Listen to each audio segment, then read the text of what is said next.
میں گورنمنٹ کو ایک پیغام دینا چاہتا ہوں کہ دیکھیں اپنے آپ کو ٹائم دے دیں. آپ نے 2 ہفتے لینے ہیں, 3 ہفتے لینے ہیں, جتنے لوگ توڑنے ہیں آپ اس ٹائم میں توڑ لیں. اور جس ریٹ پہ جا رہے ہیں کافی لوگ آپ نے توڑ لیے ہیں اور کافی اور بھی ٹوٹ جائیں گے جو کہیں گے کہ جی ہم اپنی فوج کے ساتھ کھڑے ہیں اور ہم آج تحریک انصاف کو چھوڑنا, بڑا ظلم ہوا 9 مئی کو.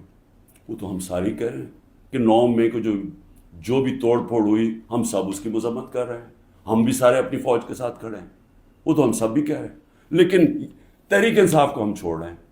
تو جتنوں کو بھی چھڑوانا ہے میری آپ سے ریکویسٹ یہ ہے کہ ٹائم فریم دے دیں, کیونکہ ملک تباہی کی طرف جا رہا ہے, اکانومی نیچے جا رہی ہے.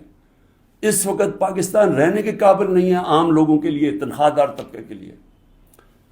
تو اپنے آپ کو ٹائم فریم دے دیں 2 ہفتے 3 ہفتے, اس کے بعد پھر الیکشن اناؤنس کر دیں. آپ نے جتنے بندے توڑنے ہیں توڑ لیں, لیکن ان 2 ہفتوں کے اندر, آخر ان 2 ہفتوں کے اندر ایسا کیا ہونے والا ہے